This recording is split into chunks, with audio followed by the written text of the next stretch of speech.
கிட்டத்தட்ட 1 இயர் கழிச்சு இன்றைக்கி தான் நான் ஹேர் கட்டே பண்ணியிருக்கேன். ரெகுலராகவே ஒரு 4-5 இயர்ஸாக ஒரே சலூனில் தான் நான் ஹேர் கட் பண்ணுறேன். போன டைமே ஹேர் கட் பண்ணும்போது எனக்கு சுத்தமாக சாட்டிஸ்ஃபேக்ஷனே இல்லை.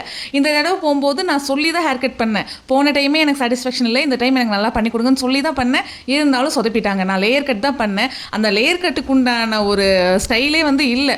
ஏன்னா நீங்கள் முடிய பார்த்தாலே தெரியும், எனக்கு சுத்தமாக பிடிக்கவே இல்லை. சரி என்ன பண்ணுறது, எல்லா நாளும் ஒரே மாதிரி இருக்காதுல்ல.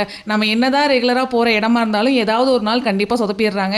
இதோட 2வது டைம் சொதப்பிட்டாங்க. இனி வேற சலூன் தான் மாற்றணும்.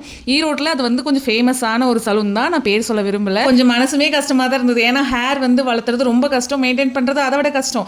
அது திடீர்னு இந்த மாதிரி ஒரு பிரச்சனை ஆகும்போது அது ரொம்ப மனசு கஷ்டமாக இருக்குது. சரி பரவாயில்லன்னு சொல்லி மனசு தேத்திட்டு நைட் டின்னர் ரெடி பண்ண ஸ்டார்ட் பண்ணியாச்சு. டின்னருக்கு பார்த்தீங்கன்னா முட்டைக்கோஸ் ஸ்டஃப் பண்ணி தோசை ரெடி பண்ணிட்டு கூடவே தக்காளி சட்னி ரெடி பண்ணியிருந்தேன். இந்த சட்னியோட ரெசிபிக்கு சொந்தக்காரங்க யாருன்னு பார்த்தீங்கன்னா என்னோட சிஸ்டர் இன்லா தான். அவங்களோட ரெசிபி தான் ரொம்ப டேஸ்ட்டாக இருக்கும். சிம்பிளாக குயிக்காக ரெடி பண்ணிடலாம். இதோட ரெசிபி வீடியோவுமே ஆல்ரெடி நம்ம சேனலில் இருக்குது. அதோட லிங்க் கீழே டிஸ்கிரிப்ஷன் பாக்ஸில் தரேன். தோசைக்கு நடுவில் ஸ்டஃப் பண்ணியிருக்கோம்ல அந்த முட்டைக்கோஸ் மசாலா, அதோட இன்க்ரீடியன்ட்டும் கீழே டிஸ்கிரிப்ஷன் பாக்ஸில் தரேன்.